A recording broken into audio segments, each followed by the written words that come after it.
ఒకటి దినవృత్తాంతములు 10వ అధ్యాయము.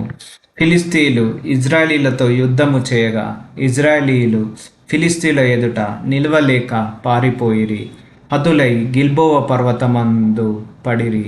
ఫిలిష్తీయులు సౌలును అతని కుమారులను తరిమి సౌలు కుమారులైన యోనాతానును అబీనాదాబును మల్కీషూవను హతము చేసిరి.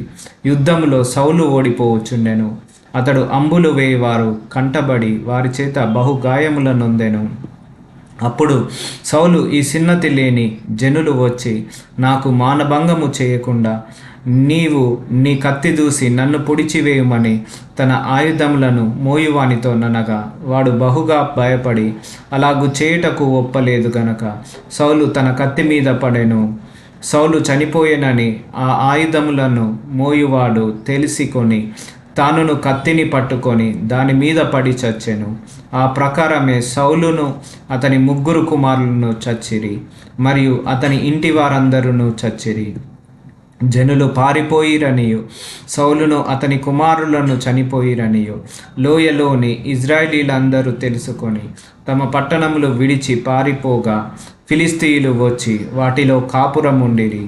హతులైన వారిని దోచుకొనుటకై ఫిలిష్తీయులు మరునాడు వచ్చినప్పుడు వారు సౌలును అతని కుమారులను గిల్బోవా పర్వతమందు చచ్చిపడి ఉండుట చూచి అతని కవచమును దోచుకొని అతని తలను అతని ఆయుధములను తీసుకొని పోయి ఫిలిష్తీయుల దేశమంతటా వాటిని త్రిప్పి జరిగిన దానిని విగ్రహములకును జనులకును చాటించిరి.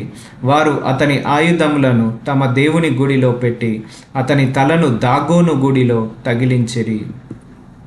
ఫిలిష్తీయులు సౌలునకు చేసినదంతయు యాబేష్ గిలాదు వారు వినినప్పుడు పరాక్రమశాలులైన వారందరూ లేచిపోయి సౌలు శవమును అతని కుమారుల శవములను తీసుకొని యాబేషునకు వచ్చి వారి ఎముకలను యాబేషునందలి సింధూర వృక్షము క్రింద పాతిపెట్టి 7 దినములు ఉపవాసముండిరి. ఈ ప్రకారము యెహోవా ఆజ్ఞ గైకొనక ఆయన దృష్టి ఎదుట ద్రోహము చేసినందుకును యెహోవా యొద్ద విచారణ చేయక కర్ణ పిశాచముల యొద్ద విచారణ చేయు దానిని వెతికినందుకును సౌలు హతమాయెను.